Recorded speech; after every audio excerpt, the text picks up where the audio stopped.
haere mai, kia ora, and welcome to We Read Auckland. Ko Alison tōku ingoa. My name is Alison, and it's an honour to be sharing space here at the Angela Morton Room in Takapuna Library with two very talented authors. So firstly, I'd like to introduce Amy McDade. Now, Amy's debut novel, Fake Baby, won the 2017 Wallace Foundation Prize and was longlisted for the 2021 Ockham New Zealand Book Awards. In 2021, she received the Todd New Writers Bursary towards the completion of a first draft of a new novel. And Amy works as a neonatal intensive care nurse at Auckland's Starship Hospital, and she's also a mum. Kia ora, Amy. Kia ora, Alison. Thank you for having me today. Next, I'd like to introduce Dr. Eileen Merriman. And Eileen is a critically acclaimed and award-winning author of young adult and adult fiction. Her first adult novel, Moonlight Sonata, was published in 2019 and was longlisted for the Jan Medlicott Acorn Prize for Fiction. Her second adult novel, The Silence of Snow, was released in 2020 to rave reviews. And then Double Helix was released in 2021. Eileen works as a consultant haematologist at North Shore Hospital in Tāmaki Makaurau, Auckland, and she's also a mum. Kia ora, Eileen. Kia ora, thank you for having me. It's lovely to have you both here. So now in today's session, which is called Words on the Wards, a matter of life, love and death, we're going to be talking about writing medical fiction, which is also known as medical drama. Now, I've just been reading an article about Dr. Ashley Bloomfield, our Director General of Health, and he was talking about his work in hospitals, and he said that every interaction with a patient is a story in itself. I thought that was a wonderful quote. So look, let's get on to it, and we want to hear about your stories and your storytelling. Now, I'm sure you've been asked this, both of you have been asked this many times before, but you're both highly qualified hospital professionals, you're both parents, and you're both talented writers. So my question is, how do you find enough time in the day to do it all? And I might come to you first, Eileen. Yeah, I guess I compartmentalise.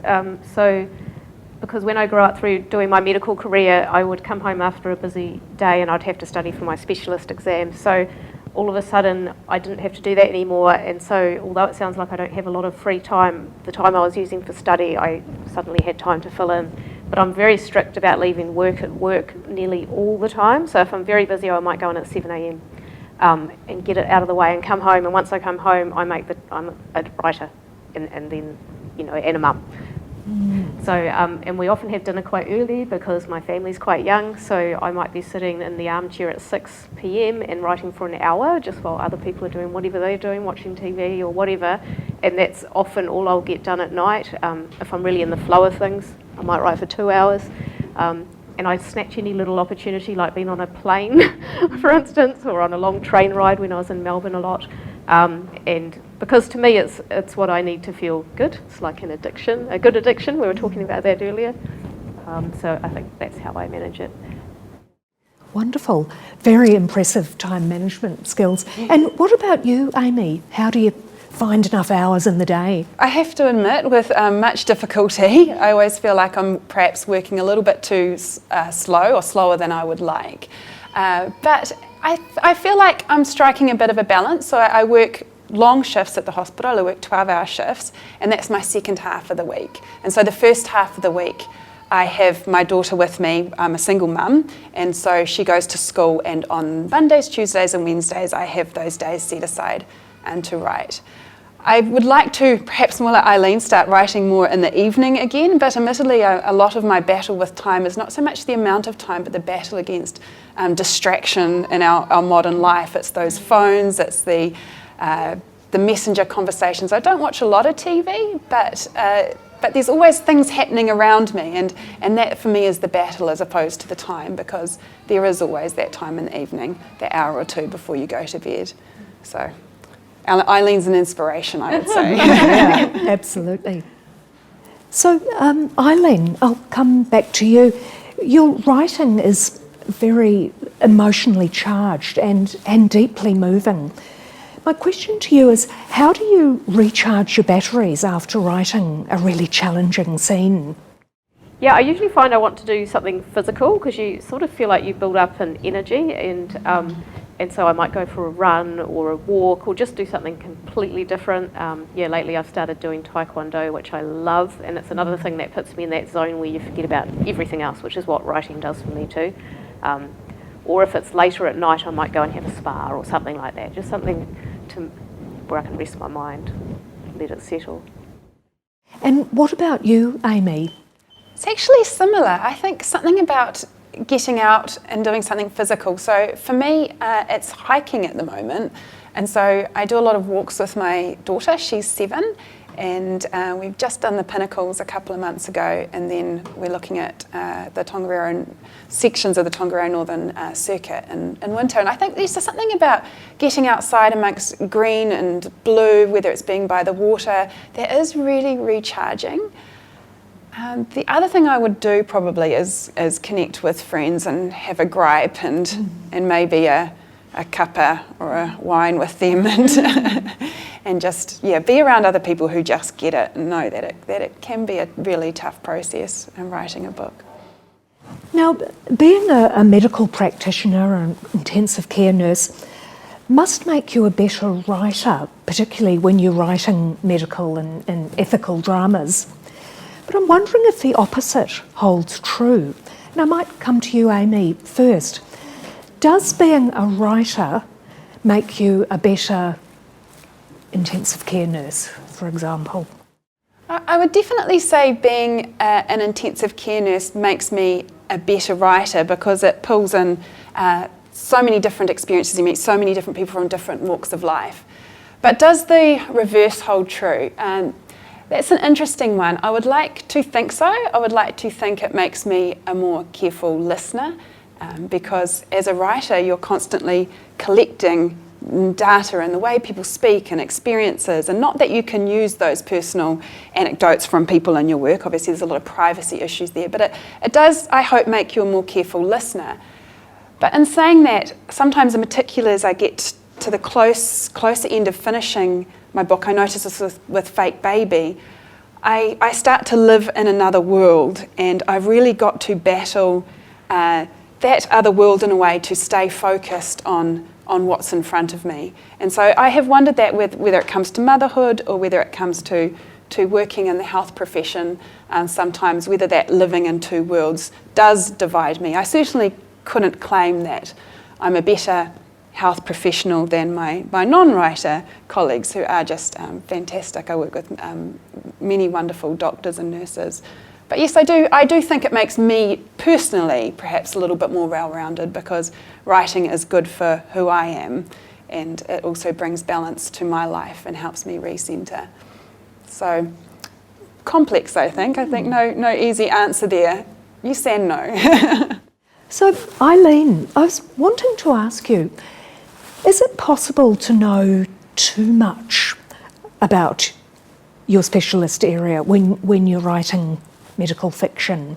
Yeah, I don't think it's possible to know too much, but you could put too much down on the page. So the real challenge when writing, so if you're writing a medical scene and you're not in the medical profession, the challenge is to make it accurate, right? Mm-hmm. So I have no problem with making it accurate, but every now and then I think, is this too technical?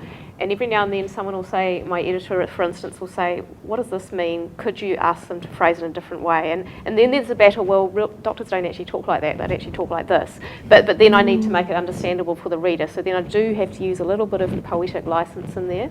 I often sometimes find too, if I'm writing quite a realistic scene, it might start to seem a little bit mundane and boring to me in some ways, but then it's, for readers, it's not necessarily so. So because I come across it every single day, all these sorts of things. So I often have to rely on my editor's judgment or someone else's judgment to say, actually, that is interesting. I really like it. There's not too much pathos in there, because I know it is real. But you know, is it too dramatic sounding? Well, how can it be too dramatic sounding if it's real? You know. So sorry, that's quite a long-winded answer, but there's all these things going on when I'm writing medical fiction. I think you strike the balance really well, having just read Silence of Snow. Yeah, there's that risk of, if you know too much, of becoming didactic, but you just completely lose yourself in your stories, Eileen, because there's never that sense that you're being preached at, or there's a doctor behind the scenes trying to teach you something. You work it in so naturally. Yeah. And Eileen, your character Molly in Moonlight Sonata, I loved it when she said, medicine is often disgusting when you think about it. Yeah. And I was thinking, as a lay person, we often don't realise that because we see sanitised versions. Well, we do, and then people just, TV. you realise you're having a conversation with your colleagues and someone's on the corner going, oh my God, I'm trying to have my lunch. You just forget. Yeah, you do. Yeah. Now, for both of you, Amy and Eileen of A&E, I've been thinking of you, A&E, I thought that was quite good. I find your writing so incredibly moving, and I know I'm not alone in that. And I'm sure it's possible, if you're wanting to write a great story, you could use a formula of some sort. I was thinking of the old x squared plus 2ax plus a squared. But I realise that you probably don't do that. So, Eileen, I was going to ask you, what's the secret sauce that you add to make your story so moving? Yeah, I guess when I start writing a book, it's usually the characters that come first. So I have to know my main characters really, really well. And that's my secret sauce, because once they're alive and walking around in my head and having conversations, you know, Amy talked about living in another world while you're writing, and that's what really does start happening, then it's fine. I'm following their character arc and they're speaking the way they would speak, and if I'm feeling what they're feeling, it's going to come across as authentic. If I'm not feeling it, like every now and then I've started a book and I've thought, I actually don't like this character, or I can't get into their head, it's not going to come across properly. So that's my secret sauce, basically, is just living what you're writing. Yeah. And Amy, would you agree with that, or is your sauce, do we have to master chef you to make another different I have the type of- same sauce as Eileen, I have to say. Yes, I also start with character, and I spend time with the character, inhabiting them, getting to know them, talking to them, bouncing off different ideas with them, perhaps putting them in scene and seeing how they behave. And supposedly this makes for a slower writing process, but it's certainly something that I just find works most naturally for me, as opposed to starting with plot and outlining a story. I need to know the characters before I know what they will do.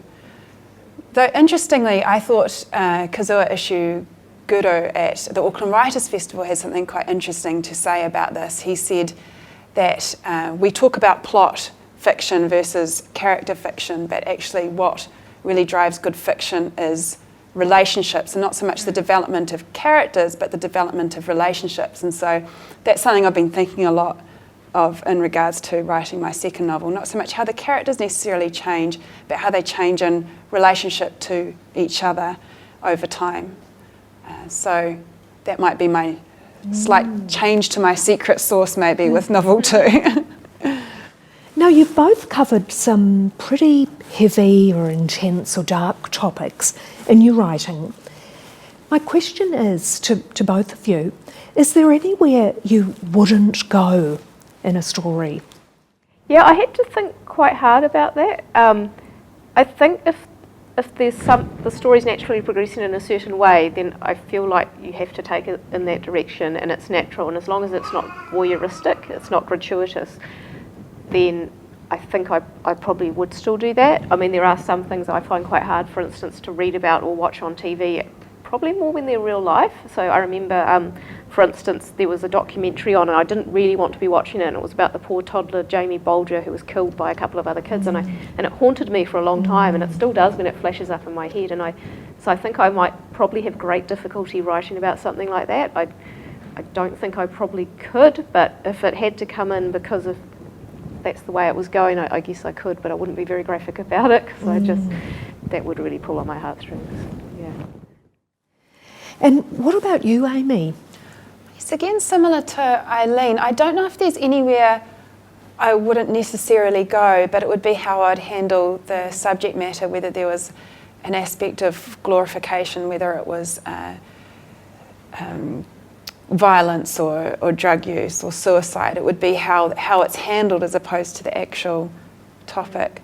Though in saying that, there's a great scene in Eamon Mara's book, 2,000 Feet Above Worry Level, where there's a character who's picking at something on the back of their hand, and it was a great scene, but I had to, and it was a great story, but I had to keep on almost looking away from the page because there's this part of me that curled inside, and so I don't think I could write something like that. But again, very, very powerful, and I like to see other people writing it, but I know if it causes a visceral reaction in myself, then it's probably not something I would be capable of doing very well.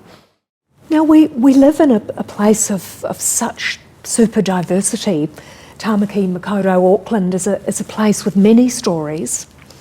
And I wanted to come to you, Eileen, and ask, what sort of research do you do when you want to create a character whose life experience is different from your own? For example, they might be a different culture, a different sexuality, anything like that.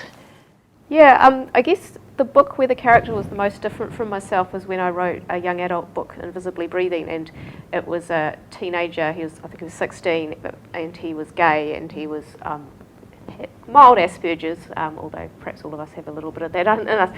But I did remember passing some of the writing scenes through a gay male writing friend to say, is this authentic? I had to ask him specifics about what, and then I talked to a sexual health worker from Auckland, and he's gay as well, and just talked about bullying in schools, and challenges and all those kind of things. Spoke to another gay friend just to really make sure that I had that captured.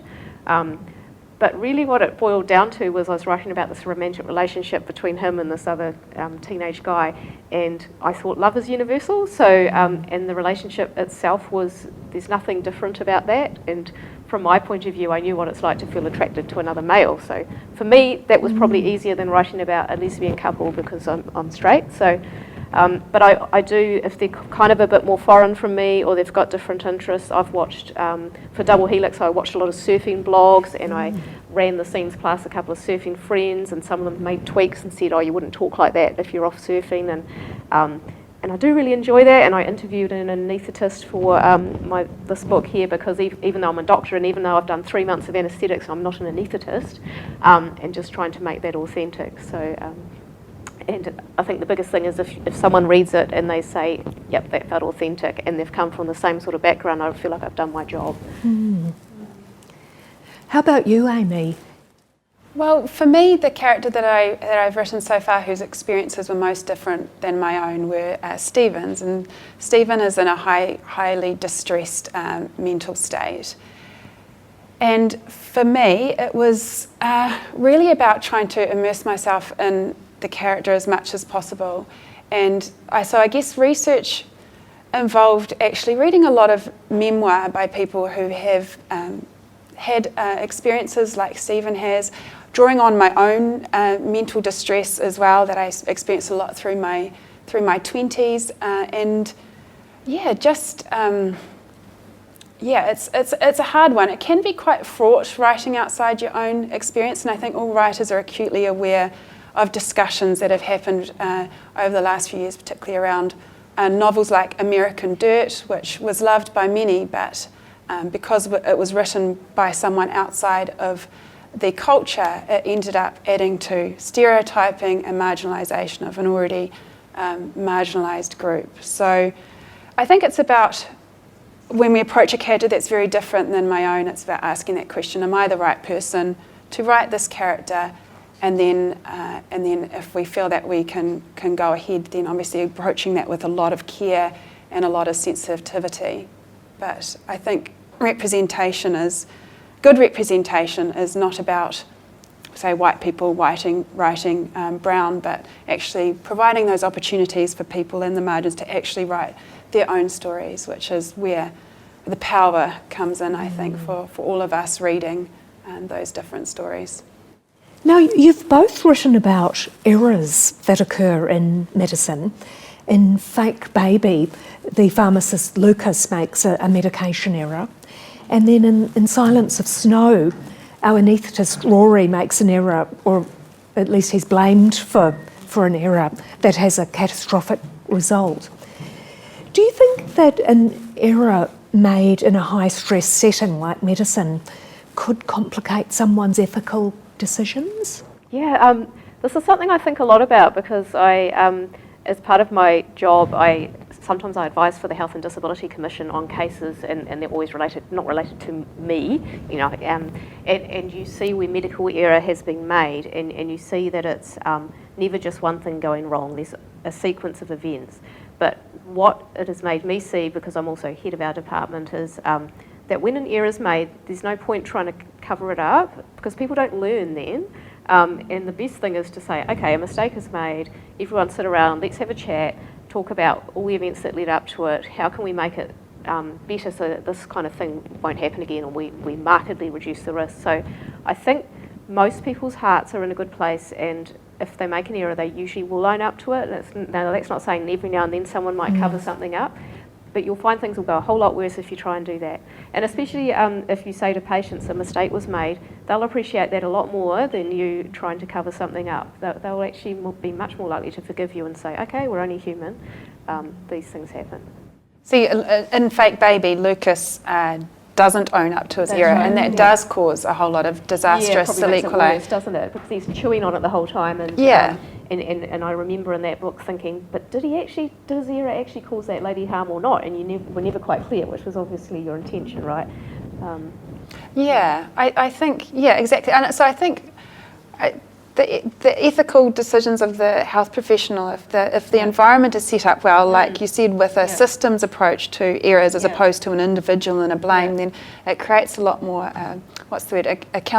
personal accountability, or the ability to speak up as opposed to... But also just to be open, you know, one day a house surgeon who'd been on overnight rang me up, so that's a junior doctor, and said, and they would just spilt out to me something they thought they'd done wrong, and I said, you didn't do anything wrong, you did the right thing. And so if he hadn't been open with me and told me that, then he would have been chewing on that for weeks and weeks and weeks. Yeah. You know, but sometimes you don't know what you don't know.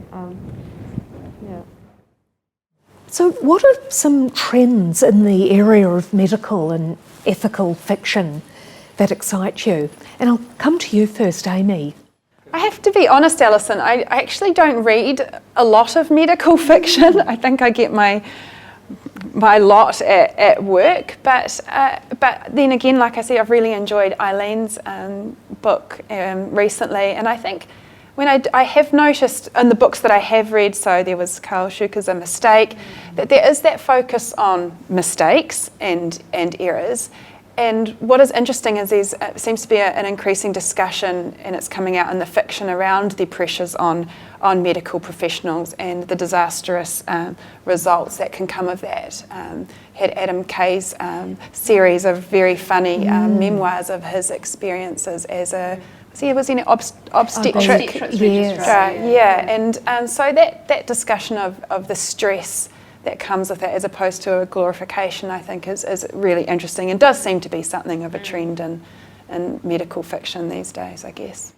Yes, he really talks about the immense fatigue, and then the whole disorder of working in a busy ward. Yes, disorder is definitely the word for it. I think that's kind of what spurred me to write The Silence of Snow. Was I thought I want to write something that's authentic, that's not glorified, that's telling it exactly how it is. And I think a lot of people don't even appreciate the kind of world that you work in, or they'll say, you just worked 7 days in a row, you must have the weekend off. You say, no, I'm still going, I've got 12, and people don't quite believe it, or they say, you must get some extra days off now, and no, I don't, and so there's a lot more of that, rather than it being glamorous or, playing up the romantic bits or things like that. And I find that quite refreshing, and but also interested in how some people find that quite shocking, or the black humour they might find shocking, and you think, but how do you think we cope when practically every day at the moment I'm having to tell a patient they have a terminal illness and they've got 3 months left to live, and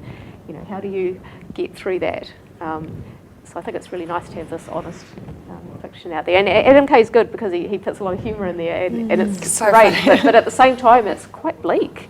And I'm watching the TV shows and thinking, he's quite funny, but he's quite bleak too, Yeah. Now let's move on to writing and storytelling.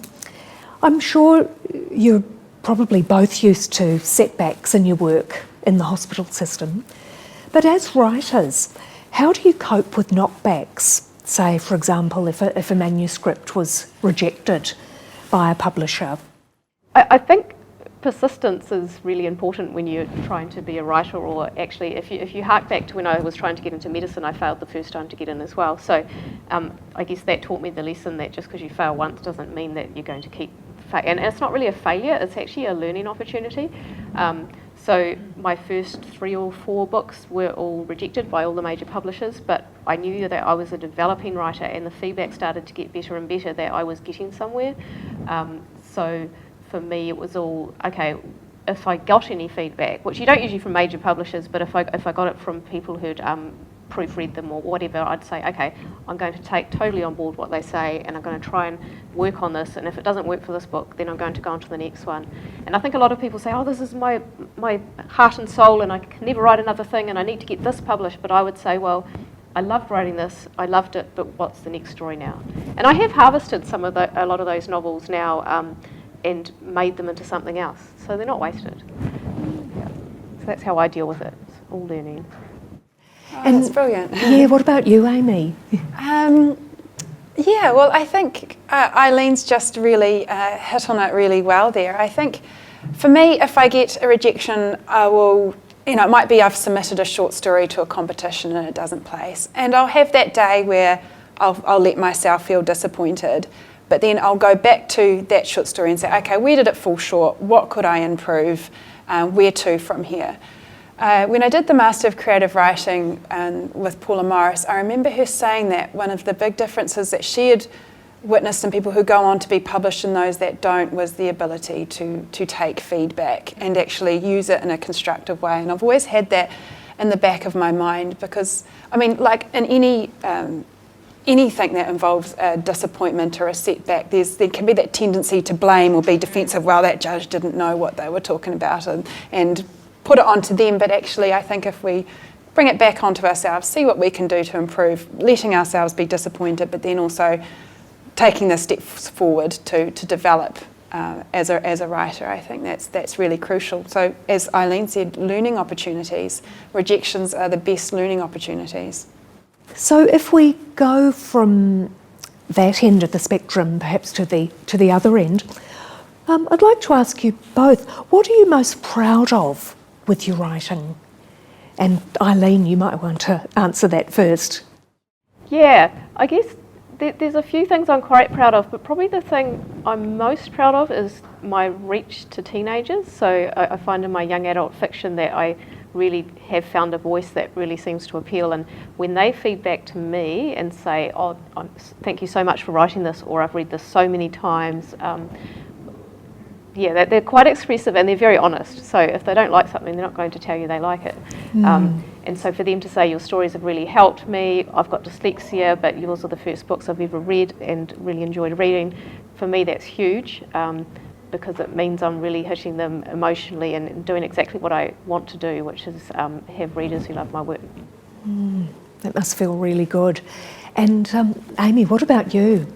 Yeah, I think for me it was actually just getting my novel published to begin with, because I didn't write with an expectation that it would get published. I wrote for other reasons, mainly for myself and that wonderful disappearance into another world. And so, yeah, I completely didn't expect to get published, but perhaps, yeah, one of my proudest moments was when I was reading at the Go and Rest Writers' Festival. I was reading from a very rough draft of Fake Baby. It's in its very early stages, and Harriet Allen, the Penguin fiction publisher, was in the audience, and she approached me afterwards saying she loved my reading. She corrected something small in it. She said that wasn't the right word there. I can't remember what it was, but she said that wasn't the right word, but I loved it and I want to read it. And for me that was a really proud moment.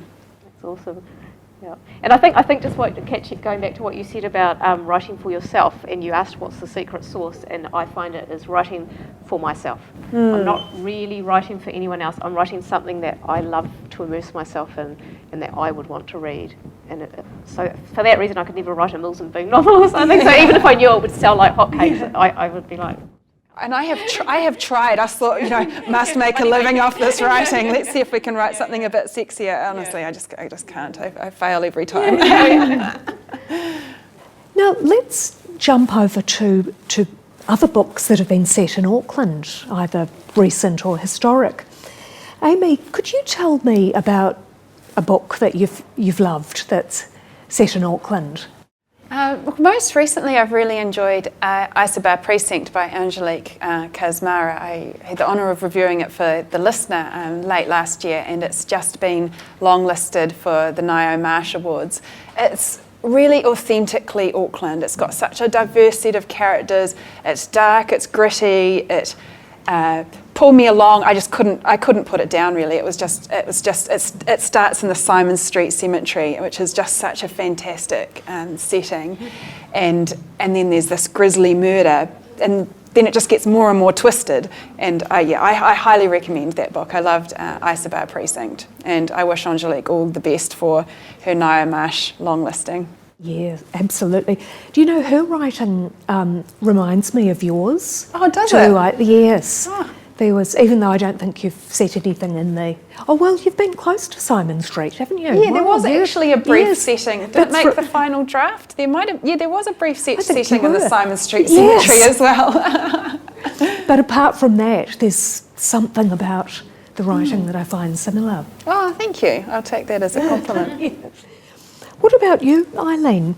Yeah, I guess right probably towards the start of my writing journey, I picked up one of Charlotte Grimshaw's books, and it was actually the second book in her Night Book series, Soon, and I just loved it because I felt totally immersed in it. It felt like Auckland, even though she gave it a different name, and I can't remember what she called it, but it was also so satirical, and but just that really capturing that haze of Auckland and the thick air that you get in summer and all that, but also just so Kiwi, and she's so clever, and I think every book I've read of hers is so clever and so Auckland, and that whole Night Book series, and you could pick characters, you'd be like, oh, that's John Key, isn't it? And that's Kim.com, and and I just loved that, so I think I'll always go back to those.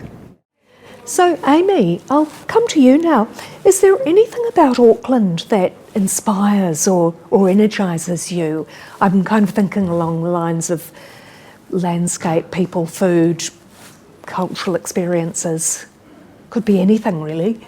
All of those things you've mentioned there, Alison, actually. I love the diversity of Auckland, and I love that we have this kind of gritty hub and with a lot happening, and there's a fairly decent, I think, not that I go out much, but fairly decent nightlife as far as I'm aware, and lots of shows. There's always things happening in Auckland, but then you don't have to go so far to get out to the wild West Coast and Piha and Karikari, and I just love the West Coast, I have to say. If I get out near those huge crashing waves out at Muriwai and watch the gannet colonies out there with my daughter, I think that to me is really inspiring, just the power of the Auckland landscape at its fringes.